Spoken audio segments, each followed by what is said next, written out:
سلامونه یارانو، دا متنبا رستورانټ دی او بیخي د کلي ماحول. ګوره کټونه بیا داسې کم کسان چې راشي هغه د کټونو ناسته کوي او ځای نه وي نو هغوی چې کم دی نو بیا ویټ هم کوي. ساجده خیال لرې ماشاءالله. نو دا بیخي د کټونو هغه ناسته ده کومه چې خلک په کلي کې کوي او ډېره مزه هم کوي ماشاءالله. او بیخي هغه د پښتنو ټول پښتانه دي او دا پکې. السلام علیکم کلیواله ښه یې که نه؟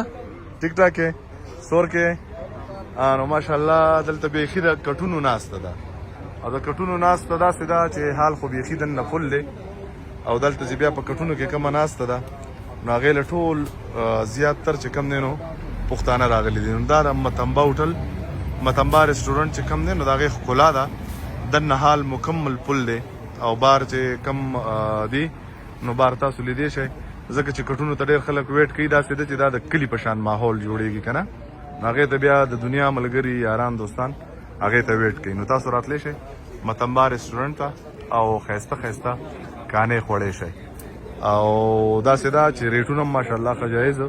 داسې نه ده چې تاسو پکې په بل دغه باندې راځئ نو بالکل راتلی شئ او د کټونو ناسته کولی شئ د ساده پښتنو ناسته کولی شئ کومه چې د وخت نه.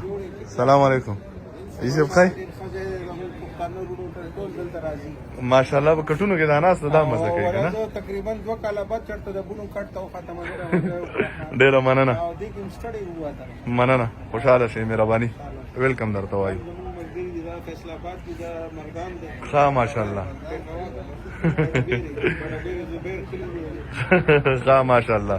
زه خله چې د کټونو دا ناسته دا راته ښه ولګېده نو مهرباني خوشحاله شئ. ٹھیک تھا